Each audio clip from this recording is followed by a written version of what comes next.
Today I'm going to show you how I have my ENG bag set up and what's inside it, coming up now.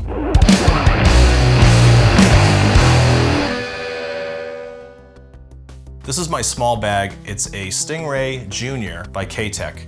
And you can see in here I have a Sound Devices 633 recorder mixer. I have a pair of Lectrosonics SRCs here and here. They're dual channel, so it gives me 4 channels of wireless. Here in the middle we have the Audio Root Battery Distribution System, BDS. I don't remember the exact model number of this, so I'll find out and I'll put all that stuff, I'll put links to all this stuff in the description. You guys can check it out if you're interested. But I love this BDS because it gives you all the telemetry from the battery because it's using eSmart batteries, which tell you like exactly how many minutes, hours and minutes left, how many amps the whole system's drawing off all this, having all this gear turned on. And then what's kind of cool too is down here, you can hardly see it, but it tells you how many cycles the battery's gone through. So this battery's on its 68th cycle of its life. All right, so this bag is awesome for ENG work, corporate, run and gun because it's nice and small and it has these side pockets, which I find to be very useful and very spacious. So I'm gonna show you what I keep in my Stingray Junior. In this side pocket, I keep spare batteries. I keep one eSmart, which powers the whole bag, and I happen to have 2 sleeves of batteries here. These are lithiums, but I typically use these guys here. Powerex Pro 2700 rechargeables. They're nickel metal hydrate, I believe. So that's most of what's in this bag. Sometimes I'll tuck some spare antennas in this sleeve, and if you look in here, you can see I think it's a spare. Yeah, a couple spare antennas in here, and there's like a couple little layers to it, so you can like divide, a little divider here. So that's on the outside of the pocket. What's really cool about these is if you open from this side here, these like fully flap open, right? Which is nice. So then in here you have like this net mesh pocket, which holds more stuff. So what do I have in here? I have cables to go to hops if I need them, coming off my X3 and X4, the little mini here. So that's ready to go if I need it. Here's a power supply cable ready to go to plug into, you know, something with a battery eliminator on it, probably like another hop transmitter. I keep tape on these, and that's one little pro tip I could pass on, is if you have power cables that you're not actually plugged into anything, don't leave them stray in your bag, because if that metal touches some other metal in here or whatever, it can short out the bag. And that has happened to me one time, and that was when I learned my lesson. On this side, similar kind of pocket. It's got the mesh on the inside. And in this pocket, I like to keep Timecode cable to jam various devices. I have a extra 1/8 to 1/4 inch headphone adapter, because you just never know when yours is gonna break or get lost, or who knows. In this pocket, they give you a slightly different pocket. This pocket has a spot for like these little sleeves here to hold like screwdrivers and scissors and Sharpies. So that's mostly what's in that pocket for me. Down on the bottom, I keep a Leatherman. Sorry if I'm shaking the camera, but it's on some sketchy like boom arm thing. I don't know how people do these overhead shots. Oh look, I have another spare.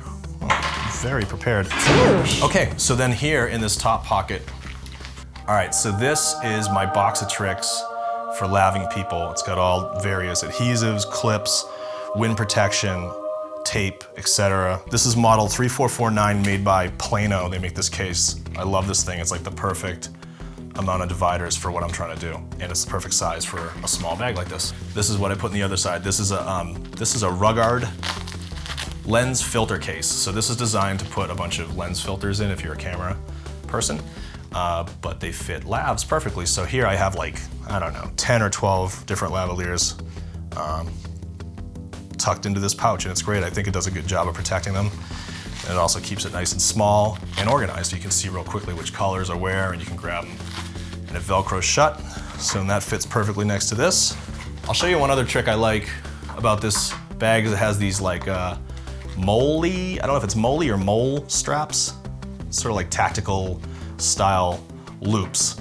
So you can hang a lot of things off of these. And these right here, I think these are called pigtails. They're made by Portabrace. And this is another, I forget what this thing's even called, but they sell these at like Home Depot.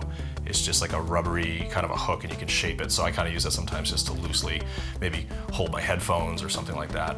But yeah, it's a lot of options on this bag for wiring and for mounting things. I'm really happy with it. I'm a big K-Tech fan. They've got great customer service. They're good people over there, so that's why I support this company. I'm not being paid to talk about them in any nice way. I just genuinely like their products. I just bought a newer version of the Stingray because they upgraded like 2 things that I had specifically asked them to, and I was kind of surprised to see that they did that. The way this mixer is held up by its 2 little shafts here is by these Velcro loops that come under. But the original Velcro loops for these look like this. It's like a vinyl strapping and then it has Velcro, but the Velcro only goes from here to here. So if you try to wrap it nice and tight to really pull the mixer up, it's almost like has too much of itself where it can't fully wrap around and get that Velcro.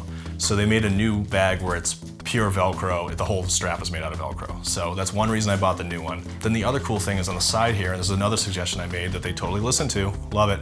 They put an outside strap here to clip on transmitters, because as you can see, my hops transmitter is hanging just off the edge of the pocket. So I'm gonna swap this whole bag out into my new bag. All right, so this is my new Stingray Junior. This is what the bag looks like when it's not all full of gear. As far as I know, it holds a 633, the sound device is 744, the sound device is 10T, and for Zaxcom it holds their Max, it holds the Zoom F8, it would definitely hold the Zoom F4, which is even smaller.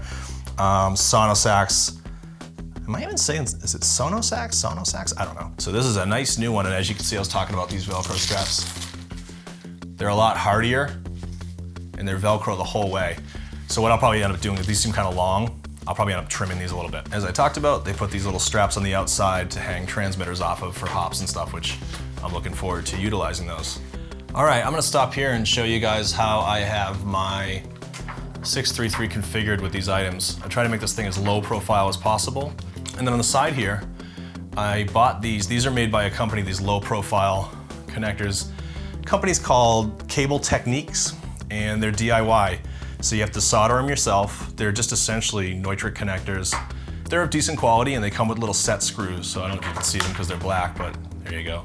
There's a couple hex screws on each side. You can spin these caps before you tighten them down for good and decide, you know, which direction you want the cable to leave from. The way I have these attached, these are kind of loose these days because I've been kind of taking them in and out of this bag as needed. So when I have a big job and I need to go to my 688 rig, I'll just unplug the DB25 D subs, pop these right out.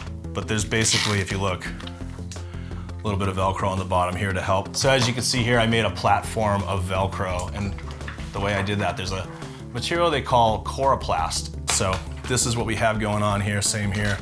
The BDS has just got Velcro on it, same with these guys.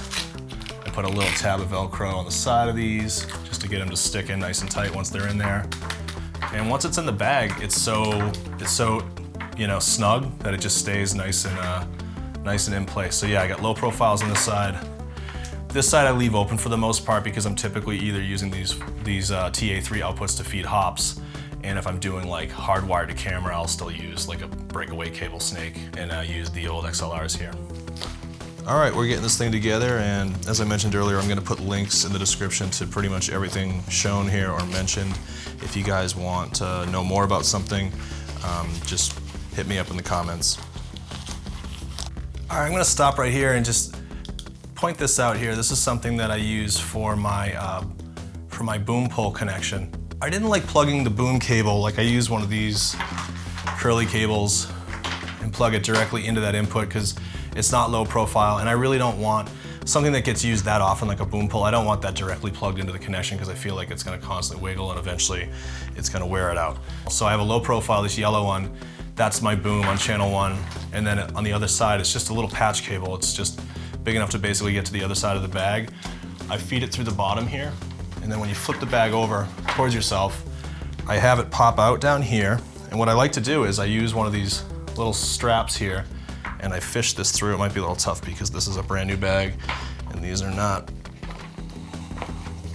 But in a way, maybe that's a good thing because it'll make it nice and tight. And I do that right there, just like an L, and that just stays stuck in there, and I feed the cable right down in here in the bottom. I usually go between a couple zippers just to make sure it stays there and it never gets like zipped over. And then I can quickly break this off if I'm not using a boom. It gives you a little more freedom. So that's what I like about that. All right, there you have it. That's the Stingray all set up, ready to go. And the last thing I'll mention about the Stingray, and I thought this was kind of like a cheesy gimmick when I first saw this, but the Stingray Junior has this little kickstand. So you flip this Velcro and that Velcro, and it allows you to stick it up on a table. So if you're sitting at the table, you know, it's tilted up at you, which is great. So if you have corporate jobs where you're sitting somewhere, for even put it on your cart, it's just a little extra. It's kind of cool. Like, I thought it was kind of silly when I first saw it, but I use this thing so often. So that's another little perk of the Stingray Junior. So there it is. If you guys like this video, please hit the like button and definitely hit subscribe if you want to see more videos about this kind of content. This is what I'm into and this is what I do for a living. So I'll see you on the next one. Thanks.